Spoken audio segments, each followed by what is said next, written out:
ഇന്ന് നമ്മൾ വളരെ പ്രധാനപ്പെട്ടത്, അതേപോലെ തന്നെ പലർക്കും അറിയാൻ വയ്യാത്തതൊന്നും അതേപോലെ തെറ്റിച്ച് പറയുന്നതുമായ ഫ്യൂച്ചർ ടെൻസിനെ പറ്റിയാണ് ഞാൻ പറയാൻ ശ്രമിക്കുന്നത്. നമുക്കറിയാം, ഫ്യൂച്ചറിനെ കാണിക്കണമെങ്കിൽ വില്ല്, ഷാല് തുടങ്ങിയവ പ്രയോഗിക്കണമെന്ന്. അല്ലാതെയും ഫ്യൂച്ചർ ടെൻസിനെ കാണിക്കാൻ മറ്റു മാർഗങ്ങളുണ്ട് ഇംഗ്ലീഷ് ഗ്രാമറിൽ. എന്നാൽ ടെൻസിനെ അടിസ്ഥാനപ്പെടുത്തി നമ്മൾ പഠിക്കുമ്പോൾ വില്ലും ഷാലും നമ്മൾ ഫ്യൂച്ചറിനെ കാണിക്കാൻ വേണ്ടി ഉപയോഗിക്കുന്നു. എപ്പോഴൊക്കെയാണ്, എങ്ങനെയൊക്കെയാണ് ഈ വില്ലും ഷാലും പ്രയോഗിക്കേണ്ടതിനെ പറ്റി പലർക്കും അറിയില്ല. അതുകൊണ്ട് നമുക്ക് അതേപ്പറ്റി ഇന്ന് ഒരു ചർച്ചയാകാം. നമുക്കറിയാം, ഇംഗ്ലീഷ് ഗ്രാമറിൽ മൊത്തം 3 പേഴ്സൺസ് ആണ് ഉള്ളത്. First person, second person, third person. First person ഏതൊക്കെയാണെന്ന് ചോദിച്ചാൽ നമ്മുടെ ഒരു ഉത്തരവുണ്ട്, I, we. Second person you ആണ്. Third person she, he it and they.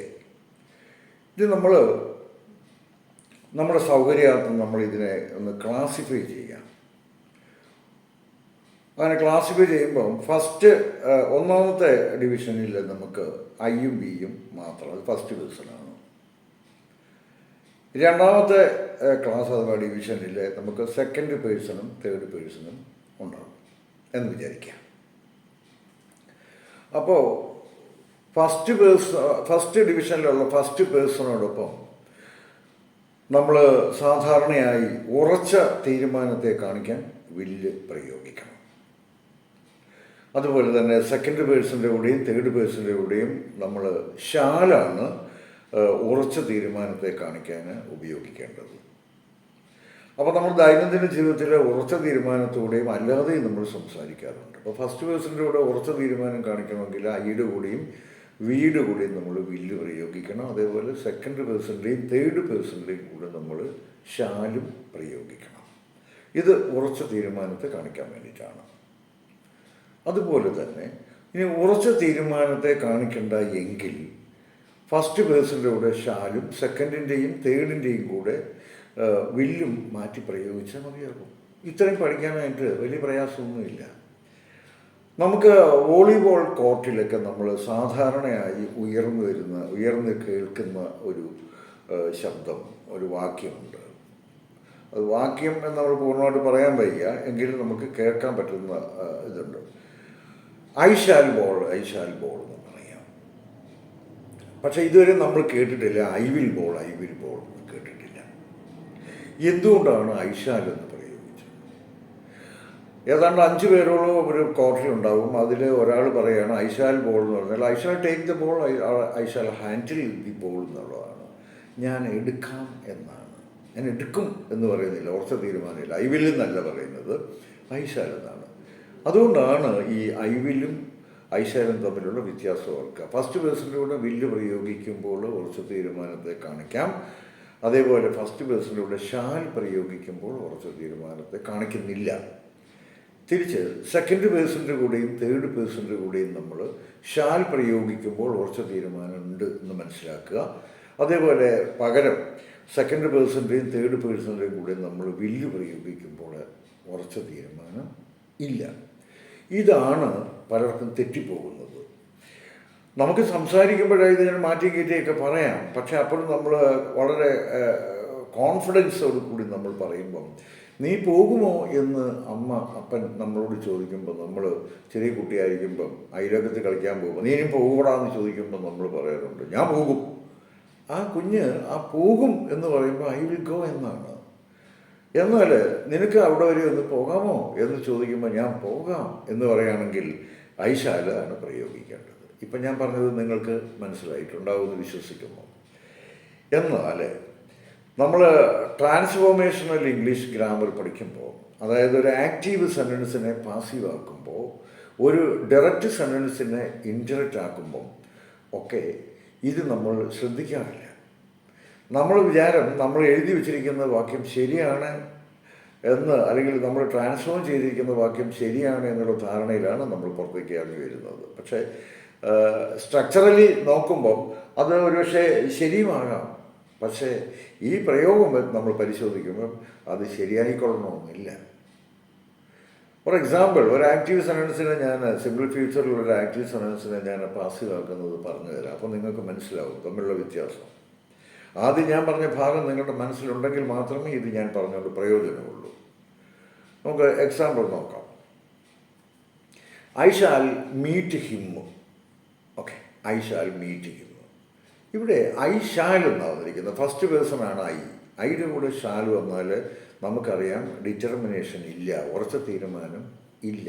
I shall meet him. ഞാൻ അവനെ കാണും എന്നല്ല പറയുന്നത്, ഞാൻ അവനെ കാണാമെന്നാണ്, ഉറപ്പിച്ച് പറയുകയല്ല. അപ്പോൾ ഒരു ചാൻസ് ഉണ്ടെങ്കിൽ if I get A chance I will എന്ന് പറയുന്ന കണക്ക് അവസരം കിട്ടിയാൽ ഞാൻ അവനെ ഐ വില്ലല്ല ഐ ഷാൽ, ഞാൻ അവസരം കിട്ടിയാൽ കാണാം. അപ്പോൾ ഐ ഷാൽ എന്ന് പറയുമ്പോൾ അവിടെ എന്താണ്, ഉറച്ച തീരുമാനം ഇല്ല.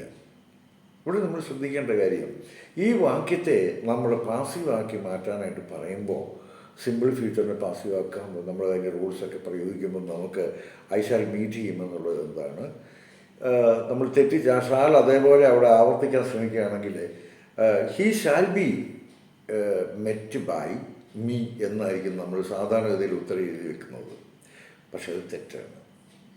കാരണം ഐഷാൽ എന്ന് പറഞ്ഞപ്പോൾ ഉറച്ച തീരുമാനം ഉണ്ടായിരുന്നു. അപ്പോൾ ആ സെനൻസിനെ നമ്മൾ പാസീവ് ആക്കുമ്പോഴും ആ പാസീവ് വോയിസിലും എന്തുണ്ടാകാൻ പാടില്ല, ഉറച്ച തീരുമാനം ഉണ്ടാകാൻ പാടില്ല. അപ്പം നമ്മൾ ഓബ്ജക്റ്റ് കണ്ടെത്തുന്നത് അവിടെ ഐ ഷാൽ മീറ്റ് ഹിം എന്നാണ്. ഹിം എന്നുള്ളത് ഓബ്ജക്റ്റീവ് പ്രൊനൗണാണ്. അതിനെ സബ്ജക്റ്റാക്കി മാറ്റുമ്പോൾ ഹീ ആണ്. ആ ഹീയുടെ കൂടെ നമ്മൾ മുകളിൽ നമ്മൾ തന്നിരുന്ന ഷാലിനെ അതേപോലെ ആവർത്തിച്ച് നോക്കൂ, ഹീ ഷാൽ എന്ന് തരും. തേർഡ് പേഴ്സൻ്റെ കൂടെ ഷാൽ പറയിച്ചാൽ ഉറച്ച തീരുമാനം ഉണ്ടാകുമെന്നാണ് നമ്മൾ ഇതിനു മുമ്പേ പറഞ്ഞത്. അപ്പോൾ ആക്റ്റീവ് സെനൻസിൽ ഉറച്ച തീരുമാനം ഉണ്ടാവാതിരിക്കുകയും പാസീവ് സെനൻസിൽ ഉറച്ച തീരുമാനം ഉണ്ടാവുകയും ചെയ്താൽ ആ സെനൻസ് തെറ്റല്ലേ? പലർക്കും അത് തെറ്റിച്ച് എഴുതി വെച്ചിട്ട് പോന്നിട്ടുള്ളവർ പിന്നീട് അത് തിരുത്തണമെന്ന് പറയാം. എങ്ങനെ തിരുത്താൻ കഴിയും? പറയുന്നത് പോലും നമുക്കിപ്പോൾ തിരുത്താൻ കഴിയുന്നില്ല. അപ്പം ഇത് കൃത്യമായി നിങ്ങൾ എന്ത് ചെയ്യണം, പഠിച്ചു വെക്കണം, വില്ലിൻ്റെയും ഷാലിൻ്റെയും പ്രയോഗം. അപ്പോൾ ആ സെനൻസ് എങ്ങനെ, ഐ ഷാൽ മീറ്റ് ഹിം എന്ന് പറയുന്നതിൻ്റെ passive form he will be met by me എന്നാണ് കറക്റ്റ് ആൻസർ. ഇപ്പം നമ്മൾ കോമ്പറ്റേറ്റീവ് എക്സാമിനേഷൻസിലൊക്കെ നമ്മൾ അത് എഴുതുമ്പോഴാണ് ഇത് നമുക്ക് കൃത്യമായിട്ട് നമ്മൾ ചെയ്തു വെക്കേണ്ടി വരുന്നത്. ചുമ്മാ നമ്മൾ സംസാരിക്കുമ്പോഴൊക്കെ അങ്ങനെ പറയുകയാണെങ്കിൽ അത് ക്ഷമിക്കത്തക്കതാണ്, അത് പോട്ടെന്ന് വയ്ക്കാം. പക്ഷേ ഇങ്ങനെയുള്ള അവസരങ്ങളിൽ നിങ്ങൾ പരീക്ഷകൾക്ക് എഴുതുമ്പം ഇത് കൃത്യമായി പാലിക്കണം. ഇതാണ് ഇന്ന് ഞാൻ നിങ്ങളോട് പറയാൻ ആഗ്രഹിച്ചിരുന്നത്. ഫ്യൂച്ചർ ടെൻസിനെ പറ്റി പറയുമ്പോൾ, നമുക്ക് ഫ്യൂച്ചറിനെ പറ്റി പറയുമ്പോൾ അങ്ങനെ ഒരുപാട് കാര്യങ്ങൾ, സിമ്പിൾ ഫ്യൂച്ചർ എന്ന് പറയുന്നതിന് നമ്മൾ എന്ത് ചെയ്യണം, അപ്പം വേറെയും നമുക്ക് പ്രയോഗിക്കാൻ പറ്റും. അതൊക്കെ നമ്മൾ ടെൻസ് ഞാൻ പഠിപ്പിച്ചപ്പോൾ ഞാൻ കൃത്യമായിട്ട് ആ കാര്യങ്ങൾ അവിടെ പറഞ്ഞിട്ടുണ്ട്. എല്ലാവരും അതൊന്ന് ശ്രദ്ധിച്ച് കേട്ട് കഴിഞ്ഞാൽ തീർച്ചയായിട്ടും അത് മനസ്സിലാക്കാവുന്നതേ ഉള്ളൂ. അത്ര വലിയ പ്രയാസമുള്ള കാര്യമൊന്നും അല്ല. എങ്കിലും ഈ ക്ലാസ് അവസാനിക്കുന്നതിന് മുൻപ് ഞാൻ ഒരിക്കൽ കൂടി പറയാം. ഫസ്റ്റ് പേഴ്സൺ എന്ന് പറയുന്നത് ഐയും ബിയുമാണ്, സെക്കൻഡ് പേഴ്സൺ എന്ന് പറയുന്നത് യു ആണ്, തേർഡ് പേഴ്സൺ എന്ന് പറയുന്നത് ഷീയും ഹീയും ഇറ്റും അതേപോലെ ദേയും കൂടുന്നതാണ്. അപ്പോൾ മൊത്തം രണ്ടിനെയും ഈ മൂന്ന് പേഴ്സണെ നമ്മൾ രണ്ടായിട്ട് ക്ലാസിഫൈ ചെയ്യുന്നു. ആദ്യത്തെ ആ ക്ലാസിഫിക്കേഷനിലെ ആദ്യത്തെ ക്ലാസ്സിലുള്ളത് എന്തൊക്കെയാണ്, ഫസ്റ്റ് പേഴ്സൺ മാത്രമാണ്, ഐ വി മാത്രമാണ്. അതേപോലെ രണ്ടാമത്തെ ക്ലാസ്സിൽ അല്ലെങ്കിൽ ആ ഡിവിഷനിൽ എന്തൊക്കെയാണ്, സെക്കൻഡ് പേഴ്സണും തേർഡ് പേഴ്സണും ഉണ്ട്. അത് മനസ്സിലാക്കി വെച്ച് കഴിഞ്ഞാൽ ഫസ്റ്റ് പേഴ്സണിൻ്റെ കൂടെ വില്ലും സെക്കൻഡ് പേഴ്സണിൻ്റെ കൂടെ ഷാലും പ്രയോഗിക്കും. സെക്കൻഡിൻ്റെയും തേർഡിൻ്റെയും കൂടി ഷാൽ പ്രയോഗിക്കുമ്പോൾ കുറച്ച് തീരുമാനം ഉണ്ട് എന്നും, ഫസ്റ്റ് പേഴ്സണിൻ്റെ കൂടെ എന്താണ് ഷാലും സെക്കൻഡ് പേഴ്സണിൻ്റെയും തേർഡ് പേഴ്സണിൻ്റെ കൂടെ വില്ലും മാറ്റി പ്രയോഗിച്ചാൽ കുറച്ച് തീരുമാനം ഇല്ല എന്നും മനസ്സിലാക്കി വെക്കുക. എത്രയേ ഉള്ളൂ. ഇത് പഠിക്കാനായിട്ട് വലിയ പ്രയാസമൊന്നുമില്ല. ഒന്ന് പഠിക്കാനൊന്ന് ശ്രമിച്ചാൽ മതി, തീർച്ചയായിട്ടും നിങ്ങൾക്കത് മനസ്സിലാവും.